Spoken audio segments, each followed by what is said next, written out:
ഇന്ന് എല്ലാവരെയും കൊതിപ്പിക്കുന്ന ഒരു ചോറ്റുപാത്രം വ്ളോഗും കൊണ്ടാട്ടോ വന്നിട്ടുള്ളത്.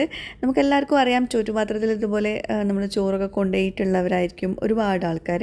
അപ്പോൾ നല്ല സിമ്പിളായിട്ടുള്ള കറികൾ അതും നല്ല ടേസ്റ്റിൽ എങ്ങനെ തയ്യാറാക്കിയെടുക്കാം എന്നാണ് ഇന്നത്തെ ചോറ്റുപാത്രം വ്ളോഗിൽ ഞാൻ കാണിക്കാൻ പോകുന്നത്. അപ്പോൾ 3 വിഭവങ്ങളാണ് ഇന്ന് നമ്മൾ റെസിപ്പി ആയിട്ടുള്ള ഷെയർ ചെയ്യുന്നത്. അപ്പോൾ എന്തായാലും ഇതുപോലെ തന്നെ ചോറ്റുപാത്രം നിങ്ങൾ തയ്യാറാക്കി നോക്കുക, നിങ്ങളുടെ ഫീഡ്ബാക്ക്സ് എഴുതി അറിയിക്കുക. വീഡിയോ ഇഷ്ടമായെങ്കിൽ ലൈക്ക് ചെയ്യാൻ മറക്കരുത്. അപ്പോൾ നമുക്ക് ഇന്നത്തെ ചോറ്റുപാത്രം റെഡിയാക്കുന്നത് എങ്ങനെ നോക്കാം. നാടൻ വിഭവങ്ങൾ മിക്ക ആൾക്കാർക്കും ഒത്തിരി എന്താ പറയുക കൊതിപ്പിക്കുന്ന കുറച്ച് വിഭവങ്ങളായിരിക്കും. അതിൽപ്പെട്ട ഒരെണ്ണമാണ് ഈ വെണ്ടയ്ക്ക മെഴുക്ക് വരട്ടി. പലരും പല രീതിയിലായിരിക്കും ഉണ്ടാക്കുന്നത്. അപ്പോൾ ഞാൻ ഉണ്ടാക്കുന്നത് എങ്ങനെയെന്ന് ഒന്ന് കണ്ടു നോക്കാം. വെളിച്ചെണ്ണ ചൂടാക്കിയിട്ട് കടുകിട്ട് പൊട്ടിച്ചിട്ടുണ്ട്.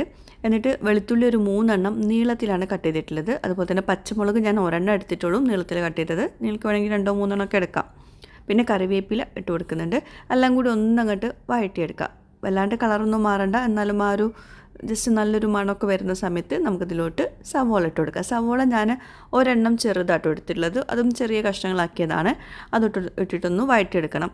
പിന്നെ സവോളൊക്കെ നന്നായിട്ടൊന്ന് കുക്കാവട്ടെ, എന്നിട്ട് വേണം നമുക്ക് വെണ്ടയ്ക്ക ഇട്ട് കൊടുക്കാൻ. അപ്പോൾ ഒന്ന് അടച്ച് വെച്ചിട്ട് വേവിച്ചെടുക്കുന്നുണ്ട്. ഉപ്പ് ചേർത്തിട്ടില്ല ഇപ്പം.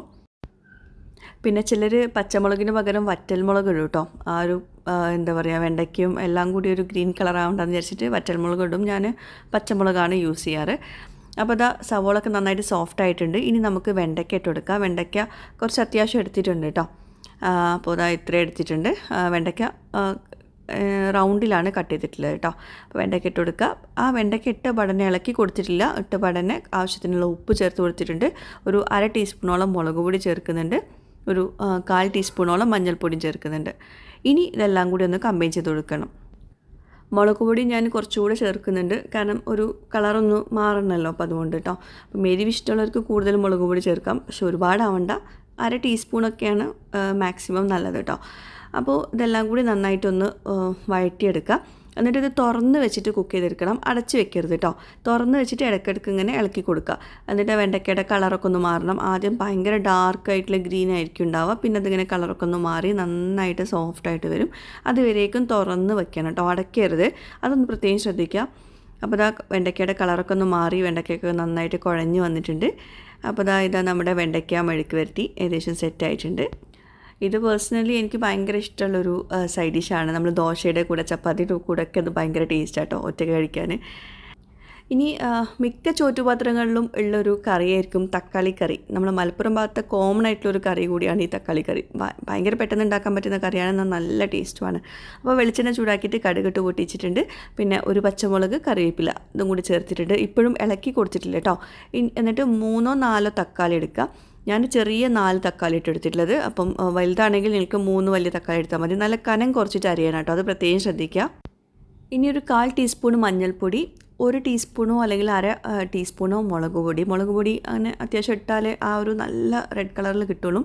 പിന്നെ ഉപ്പ്, ഇതെല്ലാം കൂടി ചേർത്തിട്ട് ഒന്നായിട്ട് കമ്പൈൻ ചെയ്ത് കൊടുക്കുക. വല്ലാണ്ട് മിക്സ് ചെയ്യണമെന്നില്ല. ഇത് ചെറിയൊരു പാത്രം ആയതുകൊണ്ട് മിക്സ് ചെയ്യാൻ കുറച്ച് ബുദ്ധിമുട്ടാണ്. പക്ഷേ ഇത് കുക്കായി കഴിഞ്ഞാൽ കുറച്ചൊന്ന് വറ്റി വരും കേട്ടോ. അപ്പോൾ അതുകൊണ്ട് ഞാൻ ഈ ഒരു പാത്രം എടുത്തിട്ടുള്ളത്. ഇത് അടച്ച് വെക്കുക കേട്ടോ.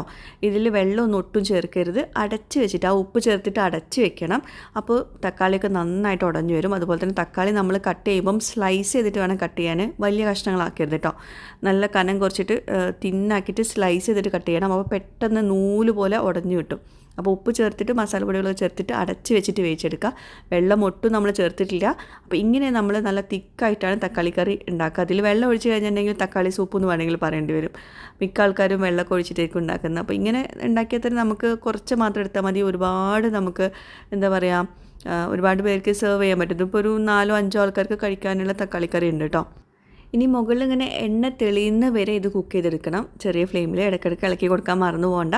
അപ്പം ഇതാ നമ്മുടെ സ്പെഷ്യൽ തക്കാളി കറി. സ്പെഷ്യലല്ല, നമ്മൾ മലപ്പുറം ഭാഗത്തുള്ള കോമൺ ആയിട്ടുള്ള തക്കാളി കറിയാണ്. ഇതിൽ വെള്ളം ചേർക്കാതെയാണ് ഇത് ഭയങ്കര ടേസ്റ്റ് കേട്ടോ. അപ്പം തക്കാളി കറി റെഡി ആയിട്ടുണ്ട്. ഇനി നമുക്കിതിലോട്ട് ഉള്ള ഒരു ചമ്മന്തി ഉണ്ടാക്കിയെടുക്കുക. അതിനായിട്ട് വെളിച്ചെണ്ണ ചൂടാക്കിയിട്ട് ഒരു 5-6 ചെറിയ ഉള്ളി ഇട്ട് കൊടുത്തിട്ടുണ്ട്. അതിൻ്റെ കൂടെ ഒരു 1/2 ടീസ്പൂണോളം മുളക് പൊടി, അല്ലെങ്കിൽ 1/4 ടീസ്പൂൺ മതിയോ മുളക് പൊടി, പിന്നെ കുറച്ച് ഉപ്പ്, ഇതെല്ലാം കൂടി ചേർത്തിട്ട് ഒന്നങ്ങോട്ട് വഴറ്റിയെടുക്കുക. മുളക് പൊടിക്ക് പകരം നിങ്ങൾക്ക് വേണമെങ്കിൽ വറ്റൽമുളക് എടുക്കാം. പക്ഷേ എനിക്ക് ഇഷ്ടം മുളക് പൊടിയാണ്, കാരണം അതൊരു വേറൊരു മണമാണ്. ഈ വെളിച്ചെണ്ണയിൽ തന്നെ ഇത് വഴറ്റിയെടുക്കും വേണം കേട്ടോ. അപ്പോൾ ഇതാ ചെറുതായിട്ടൊന്ന് വഴറ്റിയെടുത്താൽ മതി, കളറൊന്നും മാറണ്ട കേട്ടോ. ഇനി നമുക്കിത് ബ്ലെൻഡറിൻ്റെ ചെറിയ ജാറിലോട്ട് ഇട്ട് കൊടുക്കുക. അതിൻ്റെ കൂടെ ഒരു 2 പിടി തേങ്ങ ചേർത്ത് കൊടുക്കുക. എന്നിട്ട് ഇതൊന്നും അങ്ങനെ ക്രഷ് ചെയ്തെടുക്കുക. നല്ല ടേസ്റ്റാണ്. എനിക്ക് ദോശേൻ്റെ കൂടെയൊക്കെ ഇത് ഭയങ്കര ഇഷ്ടമാണ് ഈ ഒരു ചമ്മന്തി കഴിക്കാൻ. ദോശയുടെ കൂടെ മാത്രമല്ല, നമുക്ക് ചുട്ടരച്ച ചമ്മന്തിയുടെ ആ ഒരു ഫ്ലേവർ വരും. പിന്നെ ഇതിൽ എന്താ പറയുക, നമ്മൾ ചുടുന്നില്ലല്ലോ, ജസ്റ്റ് വെളിച്ചെണ്ണയിലൊന്നും വഴറ്റിയെടുക്കുന്നില്ലല്ലോ. പക്ഷേ ഭയങ്കര ടേസ്റ്റാട്ടോ സംഭവം. അപ്പോൾ ഉള്ളി, മുളക്, മുളക് പൊടി ഇതൊന്നും കൂടി പോകണ്ട കേട്ടോ. ഇനി നമുക്ക് ഒരു മുട്ട പൊരിച്ചെടുക്കാം. നമ്മൾ കോമൺ ആയിട്ട് ചോറ്റുപാത്രത്തിൽ കാണുന്നതാണ് മുട്ട പൊരിച്ചിട്ട് വെക്കുന്നത്. അത് നമ്മൾ ചോറ്റുപാത്രം തുറക്കുന്ന സമയത്ത് ഒരു പ്രത്യേക ഒരു ടേസ്റ്റ് ആയിരിക്കും ആ ചോറ്റുപാത്രത്തിൽ വെച്ചിട്ടുള്ള ചൂടോട് കൂടിയിട്ട് വെച്ചിട്ടുള്ള ഒരു മുട്ട അല്ലേ. അപ്പോൾ മുട്ട സാധാ നമ്മൾ സവാള മാത്രമേ ചേർത്തിട്ടുള്ളൂ, സവാള ഉപ്പ് മാത്രമേ ചേർത്തിട്ടുള്ളൂ, പച്ചമുളക് ചേർത്തിട്ടില്ല. അപ്പം ചേർത്തിട്ട് ഓംലെറ്റ് ഉണ്ടാക്കിയിട്ട് മാറ്റി വെച്ചിട്ടുണ്ട്. അപ്പോൾ ഇതൊക്കെയാണ് നമ്മുടെ മലപ്പുറം ഭാഗത്തൊക്കെ കോമൺ ആയിട്ടുള്ള ഒരു ചോറ്റുപാത്രം വ്ളോഗാണ് ആദ്യം ഞാൻ ഷെയർ ചെയ്യുന്നത് കേട്ടോ. ഇനി ഒരുപാട് റെസിപ്പീസ് ഇതുപോലത്തെ ഞാൻ ഷെയർ ചെയ്യാം ഇൻഷാ അല്ലാ. അപ്പോൾ നിങ്ങൾക്ക് താല്പര്യം ഉണ്ടെങ്കിൽ താഴെ കമൻറ്റ് ചെയ്യുക. ഇതുപോലെ ചോറ്റുപാത്രത്തിൽ വെക്കാൻ പറ്റുന്ന കൂട്ടാനുകൾ, വെറൈറ്റീസൊക്കെ കേട്ടോ. അപ്പം തക്കാളി കറി ഇങ്ങനെ എന്തായാലും ഉണ്ടാക്കി നോക്കട്ടോ. നല്ല ടേസ്റ്റാണ്, ഒരു രക്ഷയില്ല. ഉണ്ടാക്കുന്നവരുണ്ടാവും, പക്ഷേ പലരും വെള്ളമൊക്കെ ഒഴിച്ചിട്ട് ഉണ്ടാക്കുന്നവരുണ്ടാവും. നമ്മൾ ചോറിലൊക്കെ ഇതുപോലെ ചോറ്റുപാത്രത്തിലൊക്കെ ഒഴിക്കുമ്പോൾ നമ്മൾ വെള്ളം ഒഴിച്ചിട്ടുണ്ടെങ്കിൽ നമുക്ക് വേറെ സെപ്പറേറ്റ് പാത്രമൊക്കെ വേണ്ടി വരും. അപ്പോൾ ഇതുപോലെ തിക്കായിട്ട് ഉണ്ടാക്കുമ്പം ആ ഒരു പാത്രത്തിൻ്റെ ആവശ്യമില്ല, ചോറിൽ തന്നെ നമുക്ക് വെക്കാൻ പറ്റും. അപ്പോൾ ഇനി നമുക്ക് ചോറ്റുപാത്രത്തിൽ ഇതൊക്കെ ഒന്ന് സെറ്റ് ചെയ്യാം. ആദ്യം നല്ല എന്താ പറയുക, മട്ട അരി വെച്ചിട്ടുള്ള ചോറാണ് ഉണ്ടാക്കിയിട്ടുള്ളത്. നല്ല ചൂടുള്ള ചോറ് ചോറ്റുപാത്രത്തിൽ വെച്ചിട്ടുണ്ട്. ഇനി നമ്മുടെ നല്ല തിക്കായിട്ടുള്ള തക്കാളി കറി കണ്ടോ. ഇങ്ങനെ ആയതുകൊണ്ട് തന്നെ നമുക്ക് കുറച്ച് മാത്രം മതി, ആ ഒരു 2 ടേബിൾ സ്പൂൺ മതി ഒരാൾക്ക് അത്യാവശ്യം നന്നായിട്ട് കഴിക്കാൻ കേട്ടോ, കറിയോട് കൂടിയിട്ട്. പിന്നെ വെണ്ടയ്ക്ക മെഴുക്ക് വരട്ടി, ചമ്മന്തി, നമ്മളെ മുളക് ചമ്മന്തി, പിന്നെ ഓംലെറ്റ്. ഇതൊക്കെയാണ് നമ്മുടെ ചോറ്റുപാത്രത്തിലെ വിഭവങ്ങൾ. നാടൻ വിഭവങ്ങൾ, പ്രത്യേകിച്ച് ഇതുപോലത്തെ വിഭവങ്ങളൊക്കെ ഇഷ്ടപ്പെടാത്തവരായിട്ട് ആരാണ്ടാവും അല്ലേ.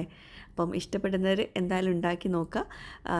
ഈ ഒരു വ്ളോഗ് എങ്ങനെയുണ്ടെന്നുള്ള അഭിപ്രായം നിങ്ങൾ താഴെ കമൻറ്റ് ബോക്സിൽ എഴുതി അറിയിക്കുക. ഇനി നമുക്ക് ചോറ്റുപാത്രത്തിലെ ചോറ് ഒന്ന് കഴിച്ച് നോക്കാം, എങ്ങനെയുണ്ട് എന്നുള്ളതൊന്ന് കണ്ടു നോക്കണ്ടേ. തക്കാളി കറിയും വെണ്ടയ്ക്ക മെഴുക്ക് വരട്ടിയും നമ്മൾ മുളക് ചമ്മന്തിയും ഓംലെറ്റും എല്ലാം കൂടിയുള്ള ഒരു കോമ്പിനേഷൻ എങ്ങനെയുണ്ടെന്ന് നോക്കണ്ടേ. ഞാൻ പറഞ്ഞിരുന്നു, തക്കാളിക്കറി നമ്മളിങ്ങനെ തിക്കായിട്ട് ഉണ്ടാക്കുമ്പം കറി ഇങ്ങനെ പാത്രത്തിൽ നിന്ന് പുറത്തേക്ക് ഒലിക്കൊന്നുമില്ല. നല്ല തിക്കായിട്ടുള്ളതുകൊണ്ട് തന്നെ നല്ല അത്യാവശ്യം റെഡ് കളർ തന്നെ കണ്ടില്ലേ, നല്ല റെഡായിട്ട് തന്നെ വന്നിട്ടുള്ളത്.